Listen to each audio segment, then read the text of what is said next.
life of people not only in Niger State but also. Still a chance for Iron Robin. It's let them shoot. Jump from one.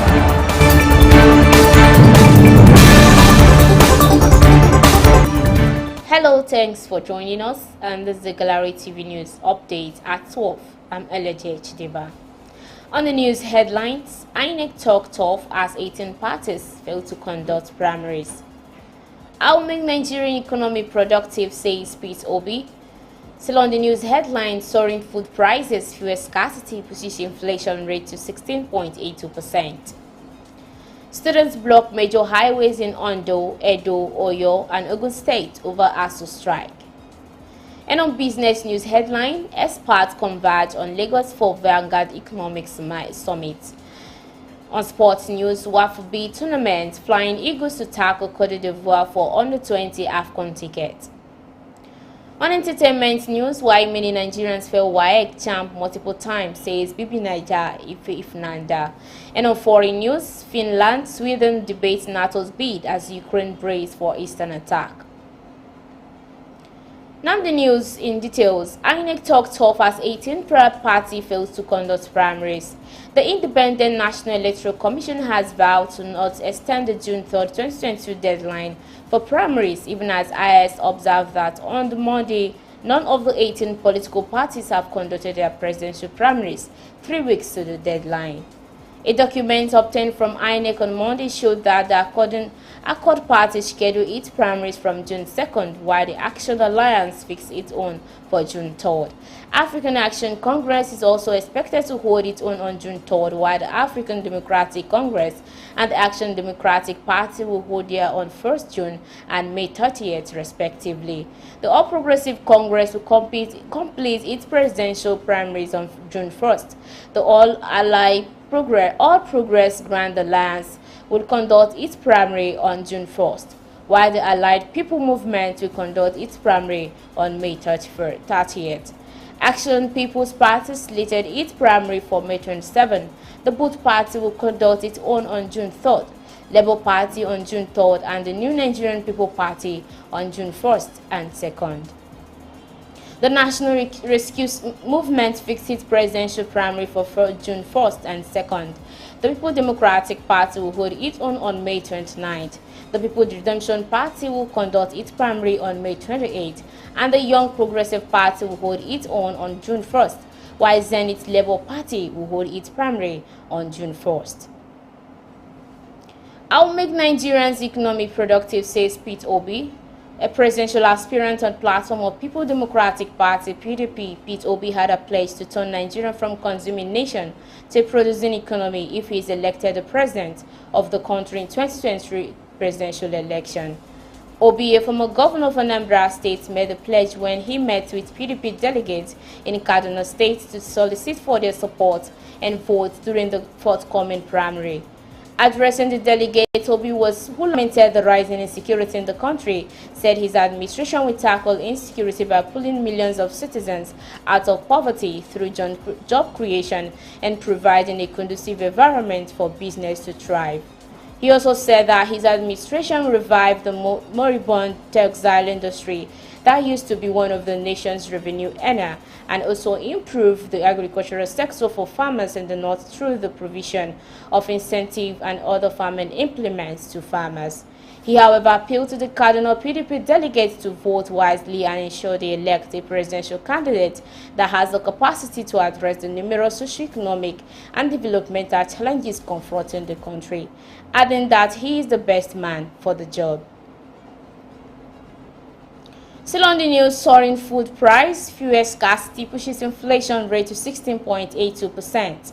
Nigerian inflation rate rose to 16.82% in April 2022, following a similar uptick recorded in the previous month as a result of the increase in energy and food prices. This represents the highest rate recorded since August 2021, the highest in the 8 months. The National Bureau of Statistics (NBS) in its Customers Price Index (CPI) report released on Monday noted that on a month-on-month basis, the headline index increased by 1.76% in April 2022 compared to 1.74% increase recorded in the previous month. The Consumer Price Index, which measured the rate of inflation rise by 16.82% year-on-year in April 2022, which is 0.9% point higher than the 15.92% recorded in the previous month, March 2022.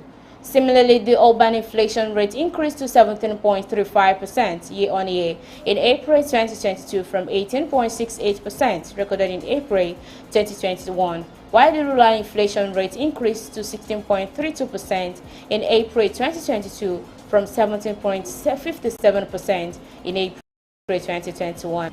The NBS report showed that food inflation rose to 18.37% in the review month, an increase compared to 17.2% recorded in the preceding month.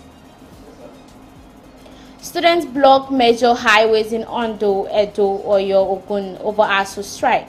Students from public tertiary institutions in some states on Monday converged and blocked major highways to protest the prolonged strike embarked upon by members of the Academic Staff Union of University ASUU.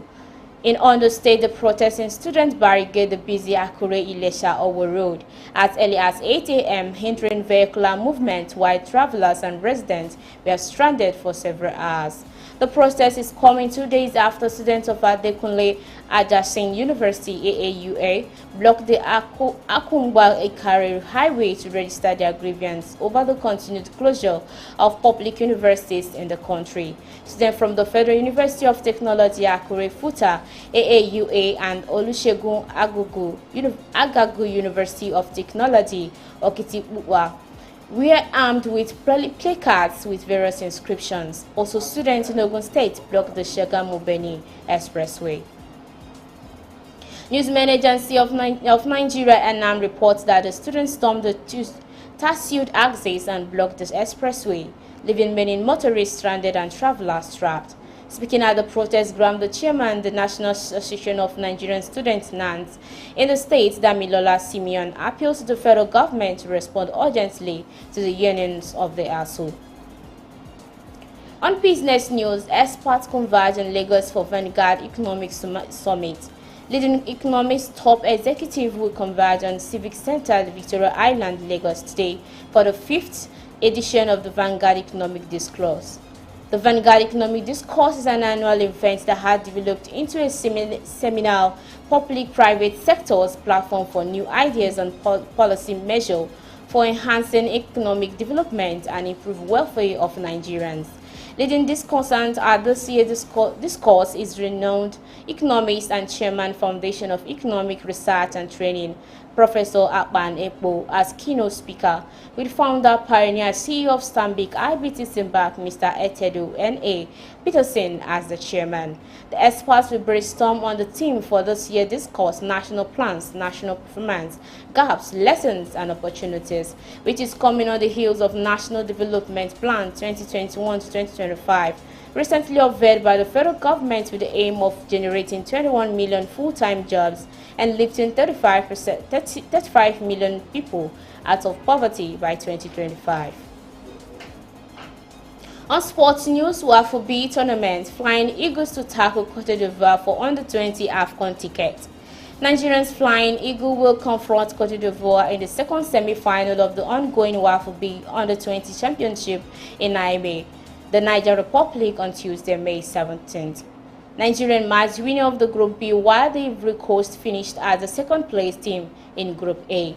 What is all for grab on the Tuesday? A ticket to next year's African Under-20 Cup of Nations in Egypt, which will be taking place from 18th February to 12th March 2023. Only the 2 finalists from the WAFU B tournament will qualify for the 8th-team competition in Egypt. Coach Ladan Bosso boys will file out against the Ivorians at the State General Seni Kuches at PM after the first semi-final between the Benin Republic and Burkina Faso at the same venue. Ibrahim Mohammed and Ahmed Abdullahi scored a goal at scored the goals that consigned African champions Ghana to a 2-0 defeat last Sunday, before the Flying Eagles drew 2-2 with Burkina Faso on Wednesday. The latter's 2-1 defeat of the Ghana ended place in the last hour. On entertainment news, why many Nigerians fail WAEC JAMB multiple times, Bibi Naija Ifunenda. Big Brother Naija ex-housemate Ihema Faith Uloma Monday called Nigerians illiterate for misinterpreting her post about the outfit she wore to the 80th edition of African Magic Viewers' Choice Award, MVSCA. Ifunenda, who was styled by Tony Lawan of Taina Place Empire, had revealed that her black skull field dress is worth $1,000, almost 5 million naira. After much condemnation from her fans, Ifunenda made a change of mind and said otherwise. As she said, and I quote, Now I know why lots of Nigerians failed WAEC and JAMB multiple times. They lack comprehension of the English language. My entire look is worth over $1,000. I paid over $1,000 for my entire look. These two sentences are clear as daylight with the burning sun and definitely have different meaning, but Nigerians, already filled with vile temper from many personal disappointments in their lives and hate for my MMVSCA look, gave the same meaning to their very distinct sentences. Let's learn foreign news. Finland, Sweden defeats NATO's bid as Ukraine braced for Eastern attack. Russia warned Finland and Sweden Monday they were making a grave mistake in their move to join NATO as Ukraine braced for a new push by Moscow force in its eastern Donbas region. The two Nordic countries are poised to justify decades of military non-alignment due to fear of aggression from Russia, with which Finland shares a 1,300-kilometer, 80 miles border. Helsinki officials declared their intention to join the NATO military alliance Sunday, and Sweden ruling party has also backed membership, with the issue now being debated by both countries' parliaments. Russia, whose invasion of neighboring Ukraine on February 24th has sparked global outrage, killing thousands and created millions of refugees, warned there could be consequences. This is another grave mistake with far-reaching consequences, Deputy Foreign Minister Sergei Ryabkov told reporters Monday, warning the general level of military tension will increase. Russia has already suspended electricity supply to Finland, citing payment issues. But Finland Prime Minister Sanna Marin told lawmakers that their security environment fundamentally has changed. And that's all we have on the Gallery TV News updates at 12. Do join us at 4 for yet another update. I'm Eleje Chidima. Thanks for watching.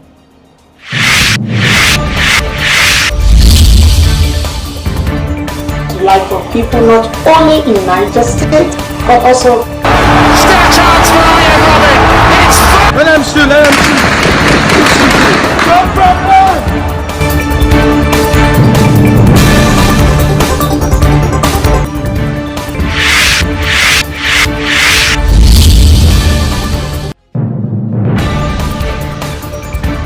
Fever in Taraba due to lack of specific dialysis machine. Proposed by the federal government to finance the deficit in the 2021 budget by April.